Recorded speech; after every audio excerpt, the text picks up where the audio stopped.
உலகமே உற்று நோக்கி கொண்டிருக்கும் அமெரிக்க அதிபருக்கான தேர்தல் வரும் 8ஆம் தேதி நடைபெற இருக்கிறது. இந்த நிலையில் கருத்து கணிப்பில் தற்போதைய நிலவரம் குறித்து நியூயார்க்கின் டைம்ஸ் சதுக்கத்திலிருந்து செய்தியாளர் மணிகண்டன் தரும் தகவல்களை இப்பொழுது பார்க்கலாம். நான் நின்று கொண்டிருப்பது டைம்ஸ் சதுக்கம், அமெரிக்காவின் மிக முக்கியமான அடையாளங்களுள் ஒன்று. இங்குதான் நிறைய ஊடகங்கள் இருக்கின்றன. இங்குதான் தேர்தல் முடிவுகள் முதலில் அறிவிக்கப்பட இருக்கின்றன. மக்கள் தேர்தல் முடிவுகளை இங்குதான் முதலாக தெரிந்து கொள்ள இருக்கிறார்கள். அமெரிக்காவின் தேர்தலை பொறுத்தவரை தேர்தலுக்கு இன்னும் ஒரு சில தினங்களே இருக்கின்றன. தேர்தல் களம் சூடுபிடித்துக் கொண்டிருக்கிறது. பரப்புரை வாயிலாக மக்களை அறிந்து கொள்வதற்காக இரு அதிபர் வேட்பாளர்களும் தொடர்ந்து பல்வேறு போர்க்கள மாநிலங்களில் பரப்புரைகளை மேற்கொண்டு வருகிறார்கள்.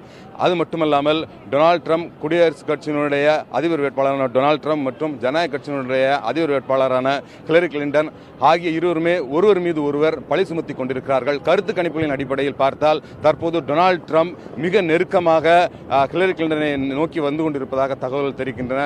இருப்பினும் செவ்வாய்க்கிழமை என்று நடைபெறக்கூடிய அந்த அதிபர் தேர்தலில் யார் வெற்றி பெறப் போகிறார் என்பதை உலகமே உற்று நோக்கி கொண்டிருக்கிறது. புதிய தலைமுறைக்காக டைம்ஸ் சதுக்கத்திலிருந்து ஒளிப்பதிவாளர் ராஜராஜனுடன் எம். மணிகண்டன்.